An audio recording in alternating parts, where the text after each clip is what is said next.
Krishna. Radhe Krishna. So today we are going to celebrate Krishna Janmashtami, eve और कृष्ण जन्माष्टमी, है ना। तो बेटा भगवान कृष्ण ने कहा है कि जब जब धरती पर पाप बढ़ता है तब मैं आता हूँ। क्या बोला कि जब जब धरती पर पाप बढ़ता है तब मैं आता हूँ। पुराने टाइम में द्वापर युग में जो भगवान कृष्ण के मामा थे वो बहुत अत्याचारी थे और इतना ज़्यादा वो लोगों पर पाप कर रहे थे कि भगवान को मानने नहीं देते थे और कहते थे मैं भगवान हूँ।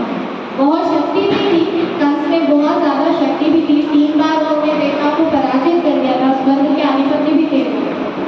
तो धरती पे इतना ज़्यादा पाप उनकी वजह से बढ़ गया था और भी बहुत सारे राक्षस थे, शमरासुर हो गया, नरकासुर हो गया, ऐसे कई राक्षस थे जो धरती पर जिनका आतंक बढ़ गया था और सबसे ज़्यादा उनमें कंस का बढ़ गया था। तो उनको खत्म करने के लिए भगवान को अवतार लेना पड़ा। अवतार मतलब ईश्वर जब मनुष्य रूप में धरती पर आ जाए उसे अवतार कहते हैं। तो जब पाप बहुत बढ़ गया तो भगवान ने देवकी माता और वसुदेव जी के यहाँ पे जन्म लिया। तो कंस क्या करता था, उनके जो भी बच्चे होते थे, देवकी भगवान ये कंस की बहन ही थी, कजन सिस्टर थी। उसके बाद भी कंस को ये पता चला कि देवकी माता के 8वें संतान जो होगी वो कंस का वध करेगी। तो इसलिए कंस क्या करता था, जो भी देवकी माता के बच्चे होते थे पहले तो उनको कैद में डाल दिया था, देवकी माता और वसुदेव जी को, और जो भी उनके बच्चे होते थे उनको मार डालता था। ठीक है।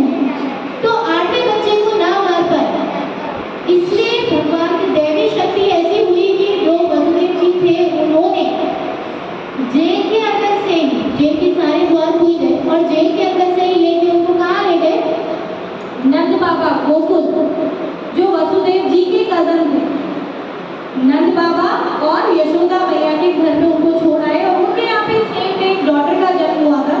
उस डॉटर को वो वहाँ पे लाके वहाँ पे रख देते हैं जिससे कंस को ये लगे कि कन्या हुई, है ना। दैवी शक्ति ऐसी थी और इस बात को वो नींद में उन्होंने सब किया वसुदेव जी ने, तो उस बात को वो भूल भी गए। तो वसुदेव जी सत्य प्रतिज्ञ थे, सत्यवचना थे। कंस को विश्वास भी हो गया कि हाँ ठीक है लड़की हुई है, तो उन्होंने वो लड़की को मार दिया। और भगवान कृष्ण कहाँ पलते रहे, गोकुल में, क्योंकि एक सही समय पे कंस की मृत्यु निश्चित थी। तो भगवान कृष्ण के असली माता पिता कौन थे, वसुदेव जी और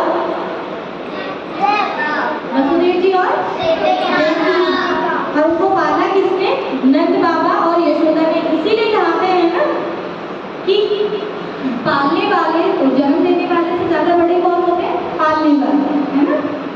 तो कृष्ण के असली माता पिता कौन है, वसुदेव जी और देवकी जी, और पाला किन्होंने, यशोदा माता और नंद बाबा। तो उस ड्यूरेशन में भी जब गोकुल में रहते हुए उन्होंने बहुत सारे राक्षसों का अंत किया और हम सबको यही संदेश दिया कि बुराई का अंत होना निश्चित है। नो डाउट अंधेरा बहुत लंबा होता है लेकिन फिर सुबह आती है। तो बुराई का अंत निश्चित है और ईश्वर के द्वारा निश्चित है ना। तो ऐसे ही पाप को फिर हम आज क्यों मनाते हैं शुक्ल पक्ष की अष्टमी को, क्योंकि आज के दिन अगर 2 days आफ्टर भगवान कृष्ण का जन्म हुआ था रात को 12 बजे, तो उसी खुशी में हम जन्माष्टमी मनाते हैं, है ना।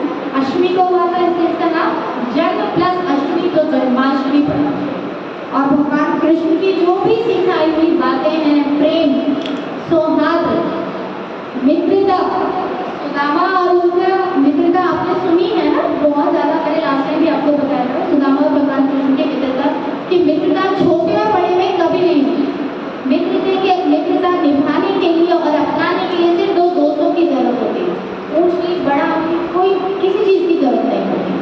तो अगर किसी के फ्रेंड बन रहे हो तो भी श्री कृष्ण और सुदामा की जैसे अन्याय पे विजय मानी है, तो जो उन्होंने गीता में कहा वैसे करना है कि अपना कर्म करना है, कर्म की इच्छा, फल की इच्छा नहीं करनी।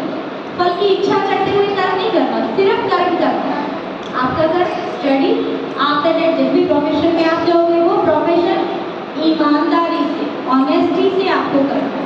उस फल की इच्छा कभी नहीं करनी कि मुझे ये नहीं मिला, मुझे आपका काम स्टडी, अपने पेरेंट्स का कहना ठीक है। तो भगवान कृष्ण से सबसे बड़ी जो सीखने वाली बात है वो यही है, मित्रता निभाओ, ईमानदारी से निभाओ, देश में रहो ईमानदारी से, अपने देश को कोई को कभी कलंकित नहीं करना और हमेशा निष्काम भाव से कर्म करते रहना। ठीक है। तो भगवान कृष्ण की अच्छी अच्छी बातें हम सीखेंगे ना, सीखेंगे ना। चलो, जय श्री कृष्ण।